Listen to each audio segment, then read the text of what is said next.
See you back there. I don't remember much of what happened Wednesday night at the pickle room, but I do remember when David and I were kids, we would run around our grandmother's and our parents' houses. We had two houses on Indio Muerto Street, my grandma's house and our house. And in between, there were the clotheslines. So my mom would do her laundry on one side, we would do our laundry, grandma would do her laundry on the others. But what I do remember is that we used to go run around, have fun and play, and every time he fell down and got dirty, he would get so upset because he hated being dirty. He liked to be clean. And he too would remind me that I was older than him all the time. But I always said, I'm cuter. He goes, yes, but you're older. And I'm like, okay. But that's one of my fondest memories of David.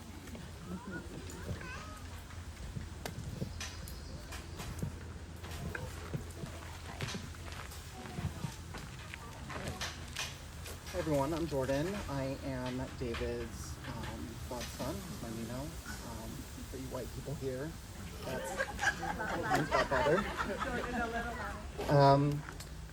So I have a lot of good memories with my Nino, and my earliest ones are he used to always take me to the movies. He took me to see the first Jurassic Park when I was, I think, 5, and then famously took me to see Child's Play, which then led to me being terrified of dolls for the next 32 years.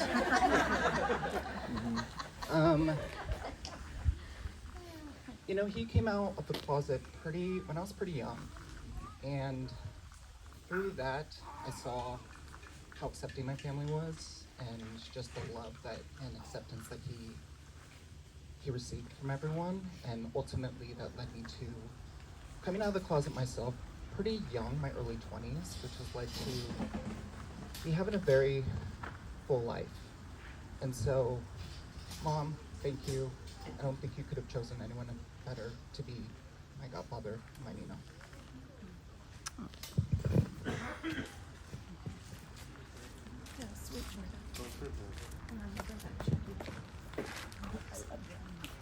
That Chucky doll was always, that was bad. I remember, we would hide a Chucky doll to scare poor Jordan. But, yeah, he couldn't, and then he would go look at the movie cases in Blockbuster. I'm like, don't look at them, they're scary.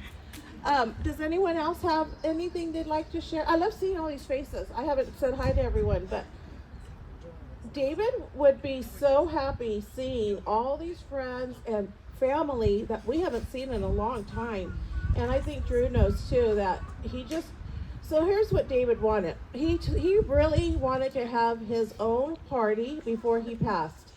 I mean, he was adamant. And we even booked a room at my apartment complex, a community room, for July 9th. And then he told me, he goes, I'm not going to be able to make it up to, Oxnard. And I can't even believe he died 3 days after that on the 12th. But he said he wanted a party, he wanted it happy, he wanted people just to mingle and have fun. He wanted cotton candy, so we have a machine. We'll have cotton candy after we eat. He wanted balloons, and my friend Christy brought some balloons that she's going to put over here. But he did want snow cones too, but we're not doing snow cones. But he just wanted it really happy. So yeah, I know he's here, and I know he's just enjoying seeing everybody. If somebody else wants to say anything, Tony, are you coming up? This is my niece, Tony. Hi, I'm Tony. I'm David's goddaughter. I just want to say, the year before my Nino passed away, we didn't really have a great relationship. Before that, we did. And I just want everybody to know, because he would have wanted everybody to, don't let anything come between you and anybody else.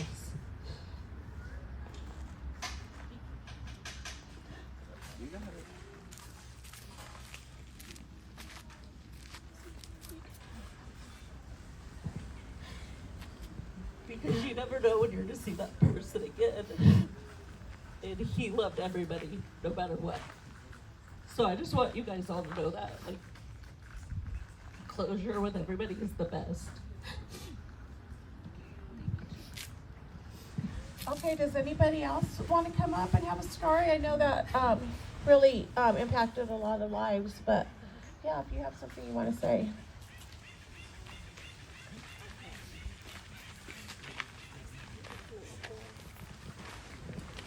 I was sitting here thinking about what I wanted to say and if I wanted to say it, but people that have heard David's talks at retreats know how important it is to talk about his sobriety and how he got there.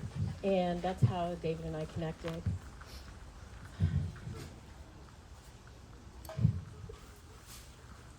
There were times when I could not meet him at that same level. There were struggles that this community knows that I had, where I had left and I had come back, it's so important for me to hear his voice or hear his note that always said that he loved me no matter what. And he would ask me once in a while, like, how much time you got? And I would try to say, a year, or he goes, you just got today. That's all you have is today. And for that, and anybody who's struggling, anybody that knows him, anybody that knows the power of 12-step program and how sobriety regains relationships and friendships and reestablishes connection, it's so important that you know that people do love you no matter what. No matter what. And that's what this community is about. And that is the spirit that David brought to this community and that he's doing right now.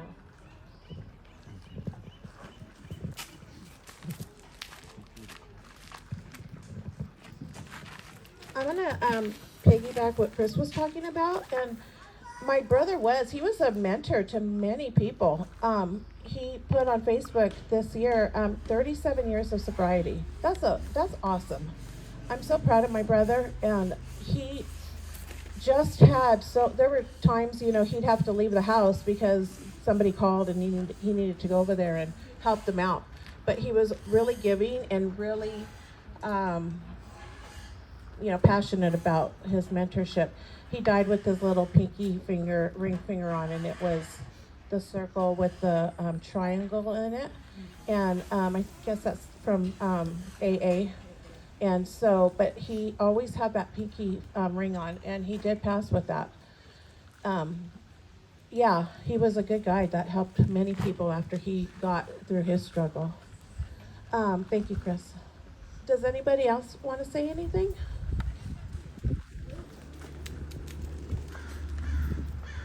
I'm making a video of my brother with pictures.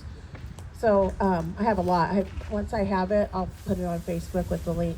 But Linda's in a lot of the pictures, and I've never met her, but I feel like I know her now. Well, everybody here that knows me knows I do not do well talking in front of crowds. This is one guy that can get me to talk in front of a lot of people. I met David through the retreats. When I had my daughter, my husband hadn't made a retreat yet, and I knew in my mind I want David as the godfather. I don't know, I'm hearing so many godchildren. My daughter is one of his godchildren as well. We were blessed to have him say yes. So my husband didn't know him yet, and he was going in as a candidate to the retreat that David was the director of. And so after the retreat, I said, well, what do you think? Do you think he could be the godfather? He said, oh yeah, no doubt. So that same night after the retreats, we go to Rusty's, and we gather there, and he was there, and we put a little note on Catherine saying, will you be my godfather? Sure, David. And of course he said yes, and he was in our lives in sense, and always, in his eyes, Catherine was just an angel. He's the only one that could put her to sleep like at the drop of a dime. He had that magic touch with little kids that were crying.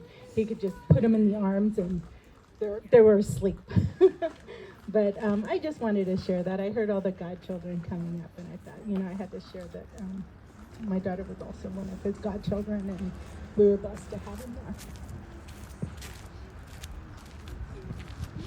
Does anybody else have something, or come up? Yeah, somebody. David loved kids. He may not have had any of his own, but he loved his nieces and nephews and great nieces and nephews, and then all the other kids. He just loved kids. And you're right, Linda. He could put a baby to sleep like so fast. I don't know what he did, but yeah.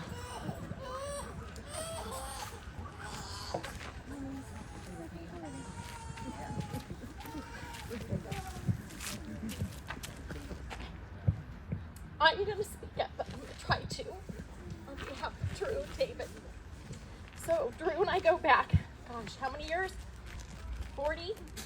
We worked at Gelson's together. And so I don't know if I told you, but my name is Renee, and Drew is a dear friend, and with that, David became such a love as well.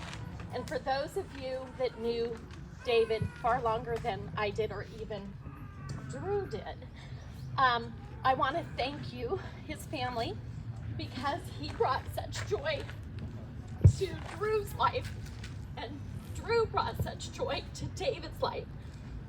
And the two of them were such a match made in heaven. And his memory will go on forever. And I don't know if you've heard, but he had a special gift delivered to Drew. And if Drew's not shared that with you, it was something that they'd looked at quite some time. But just keep Drew in your thoughts and prayers as we remember David as well, because his legacy will go on forever, not only through you, but through Drew. And I loved your brother. He was always so strong, so kind, so loving, and fought the good fight with such grace. We could all learn from his strength.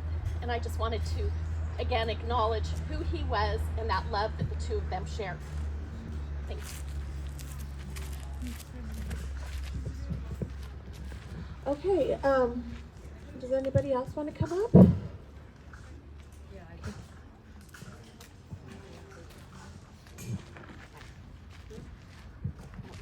Hi everyone, my name's Liz. I met this macho man in the rooms of Alcoholics Anonymous. I was a year older than him. I remember he always loved to tell me the story, remind me of this story. I guess I was pretty out. I didn't, when I saw him, he's in these cowboy boots, Levi's, just looking good, slick, and I stereotype, hell, I don't know. But we hit it off, and he always reminded me that the people in the rooms warned him about me. I don't know exactly what he meant, but he always they warned me about you. I'm like, wondering about that. I'm looking forward to meeting the family and friends because he talked highly of you. That was, and there was a trio of us, me and Tom and David. No matter how much space there was in between talking, it was just love again. It was always just love. So he's going to carry that on again for me. So thanks so much. Thanks for this. Okay, did you want to come up and say something?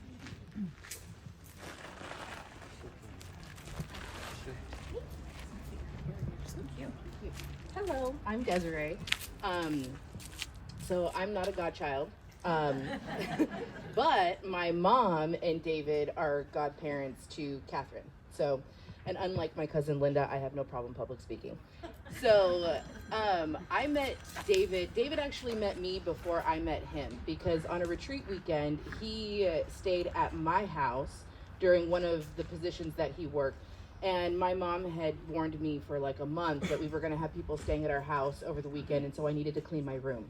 And I totally put it off for forever. And Adrian, this is the story. So I put it off for forever. I didn't clean my room, and the day before, it was a Thursday, and my mom's like, you have to clean your room. And I'm like, how am I going to do that? Because there's stuff everywhere. And she's like, I don't know how you're going to do it. I don't care how you do it, but you need to do it. So I shoved everything under the bed and everything in the closet and just I hoped that nobody would go in there. Well, David was the lucky one who got to sleep in my room, and he slept in a sleeping bag on the floor, and he turned over, and there was just a pile of crap under my bed.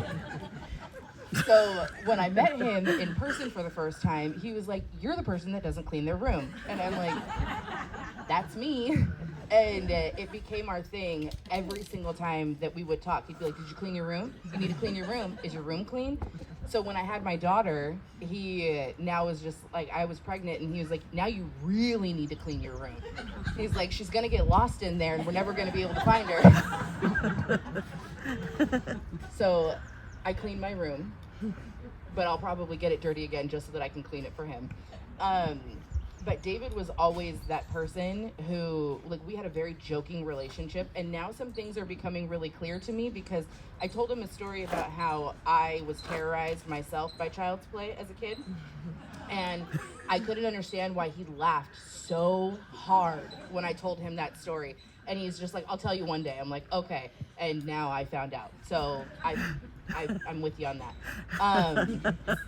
But when he found out I was pregnant, through every single milestone, he would call me or text me and tell me how big the baby was getting. And he's like, "Just in case you didn't know, I want you to know this is how big the baby is." And I would always tell him, "Well, I'm the one who's pregnant. I'm pretty sure I know." And he's like, "Yeah, but I'm letting you know." And I was like, "Okay."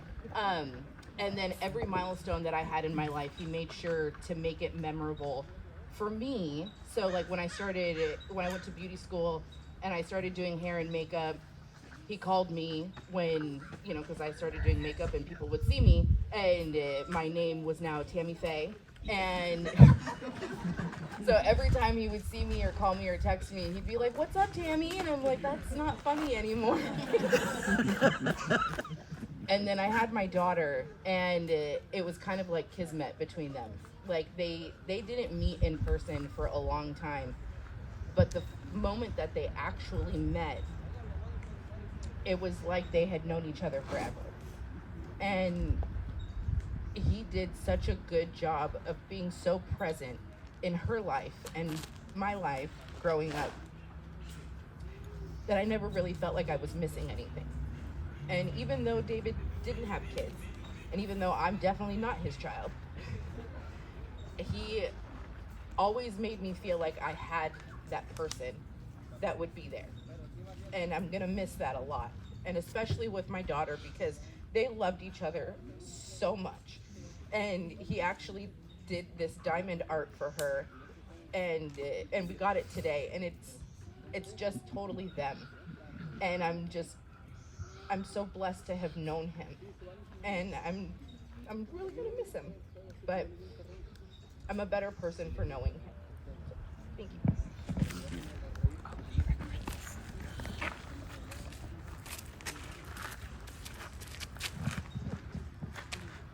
Okay, thank you for not calling me Tammy. My brother did joke around a lot. It was just part of his personality. Yeah. I'm going to miss him a lot. Does anybody else have something to share with us? No pressure. We are going to eat at 1:30. Oh, my mom's going to say something. This is my mom, Carmen. She's 91.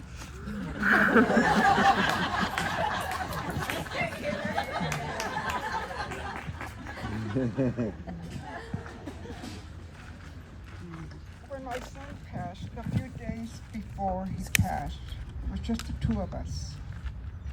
And he told me, "Mom, I'm going." And I said, "Yes, you are." He says, "But I'll let you know so that you can be with me when I go." I said, "I will."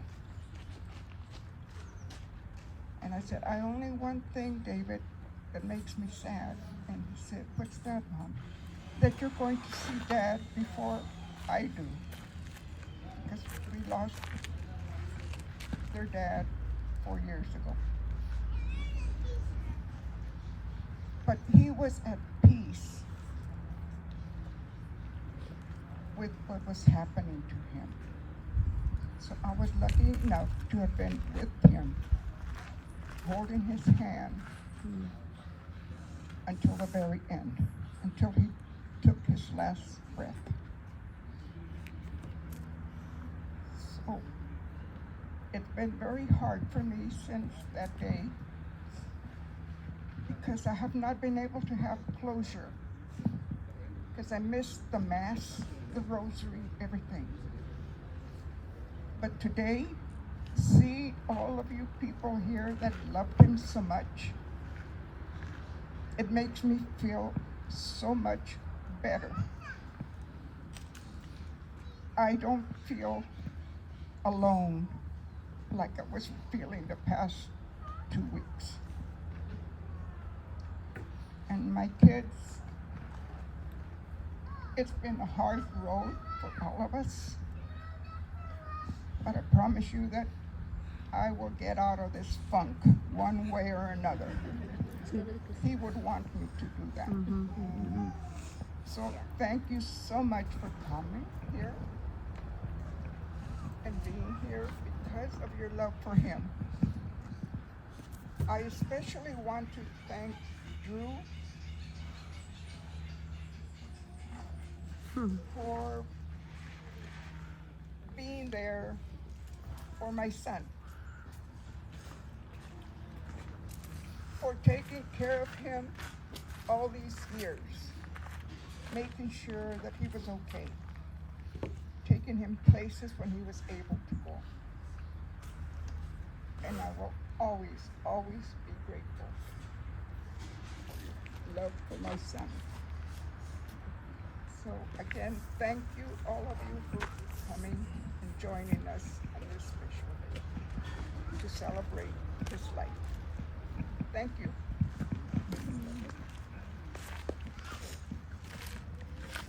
I don't know what time it is. 1:20. Okay, so we have, is anybody else wanting to come up? I wasn't sure. We have like 10 minutes before, we eat. Is that right, 10 minutes? Yeah. Okay, so we'll be eating in 10 minutes. Until then, just have fun. That's what David wanted, was everybody to have a great time. I want to hear laughs. We have some water. I don't even know where they put it. There's buckets back here with water, soda, beer. There's cards of David. I don't know if you all got one. So there's these cards that my sister Dottie and her daughter Jenny made. They came out really pretty. David loved eagles. If you guys know David, he loved eagles. He wore eagle t-shirts a lot. He had like hundreds of eagles. He gave a lot of those things to his siblings and his nieces and nephews. Mom was saying to be orderly for the food, you should do it like starting off with anybody 90 and over.